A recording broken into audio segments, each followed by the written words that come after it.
Welcome back mga Ginoo at Binibini. Andito na naman tayo para sa isa na namang reaction video, sa isa na namang episode ng Maria Clara at Ibarra.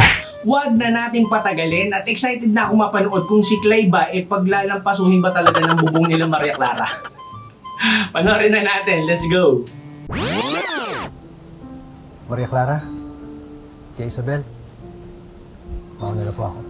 Iwan si Clay. Adios. Adios. Goodbye kiss. Wala man lang goodbye kiss, Ibarra. Ano ba yun? Looking forward po. Awkward. Ano sabi mo? May nag-i-English dito. Sungit! Diyos ko, si Tia nag-uumpisa pa lang, di pa nag-iinit si Clay. Nabeng-bang agad. Kakaiba siya, hindi siya napapagay sa atin. Ay wow, Judge! Mapanghusga to si Tia Isabel, ha? Mas mabuti po na kilalanin muna natin si Clay. Oo nga naman.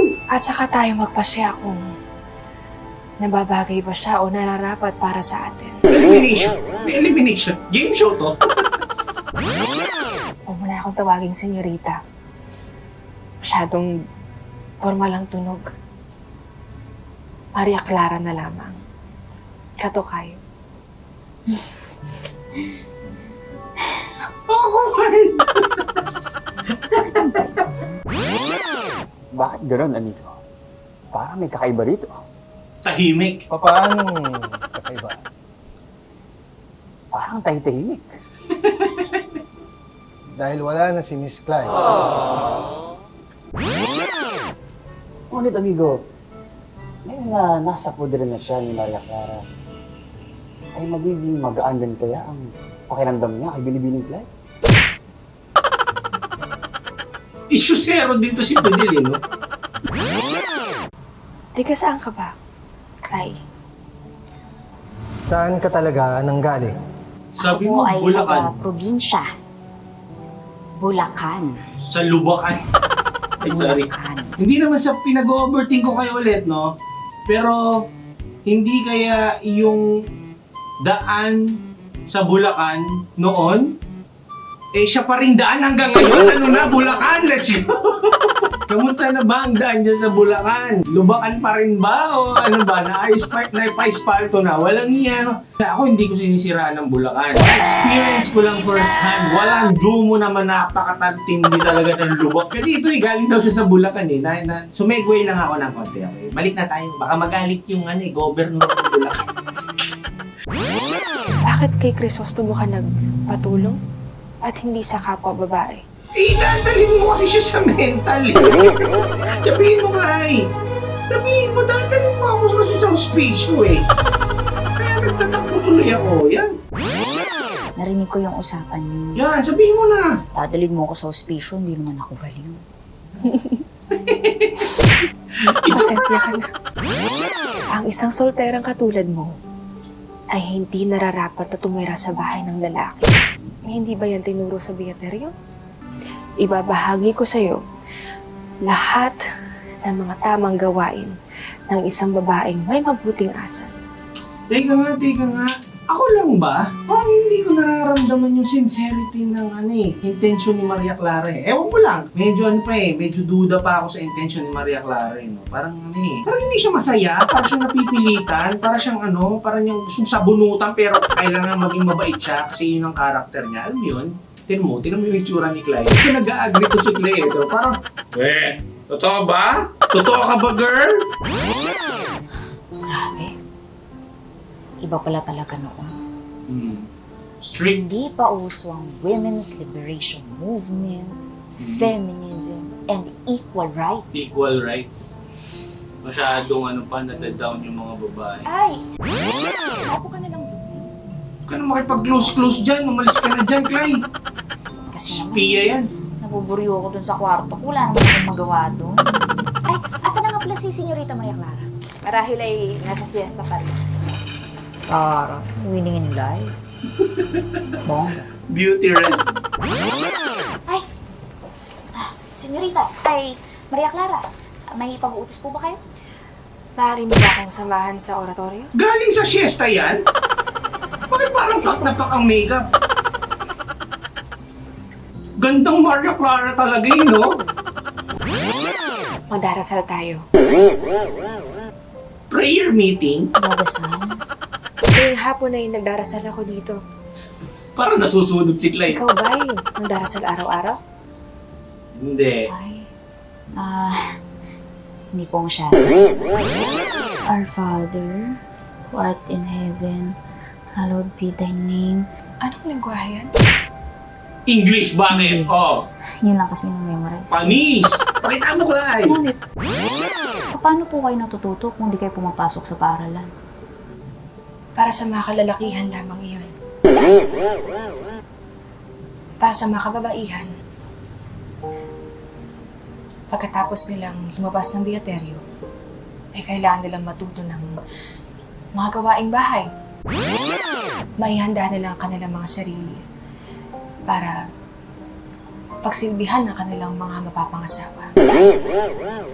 Grabe in fairness ang layo na ng diferensya panahon dati sa panahon ngayon, ano? Ngayon, kahit papano, ando na tayo, papunta na tayo sa equal rights, no? Yung women empowerment, grabe naman dati. Parang lang talaga sila, no? Parang lang talaga, pang-asawa, ganun.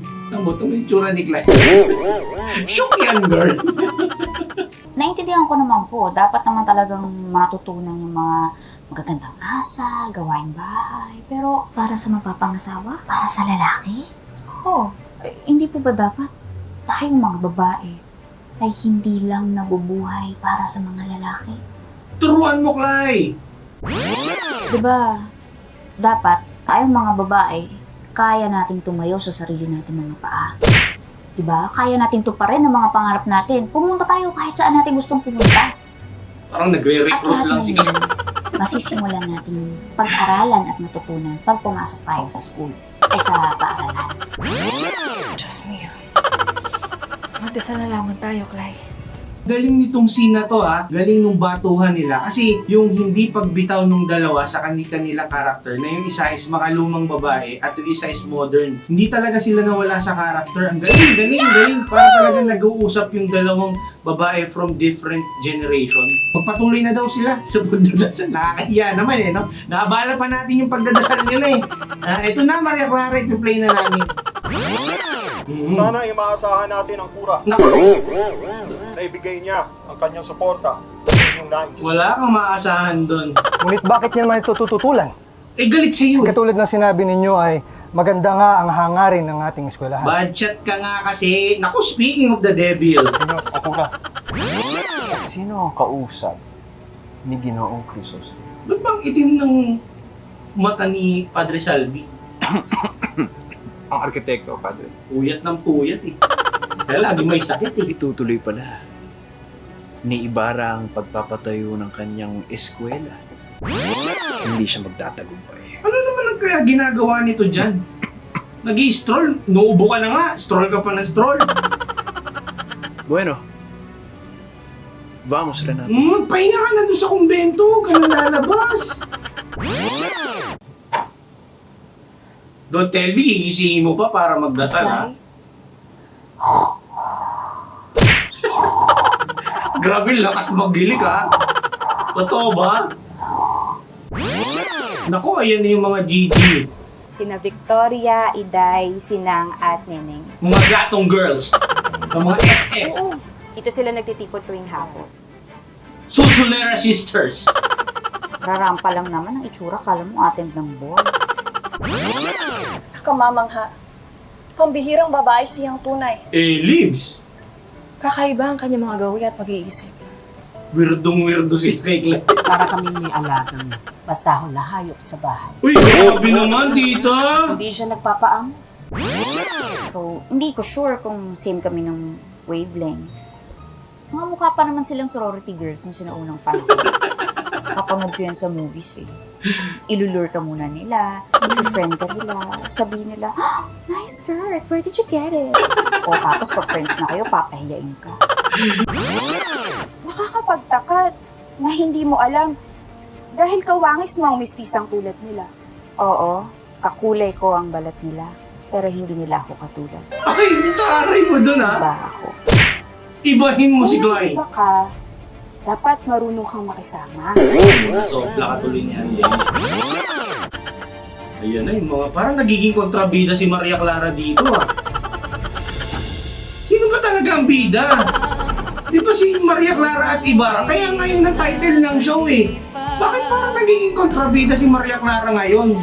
Walang masyadong ganap ngayong episode, ano, mga Ginoo at Binibini. Nagdasal lang sila, nagdasal buong araw. Natulog na natulog si Clay. Na-bored ang babaita. Rumampa lang ng saglit ang mga amiga. It's all about character development for this episode. So abangan na lang natin kung saan tayo dadalhin ng teleserye ito sa mga susunod na episode. Hanggang sa muli, mga amigo. Bye-bye.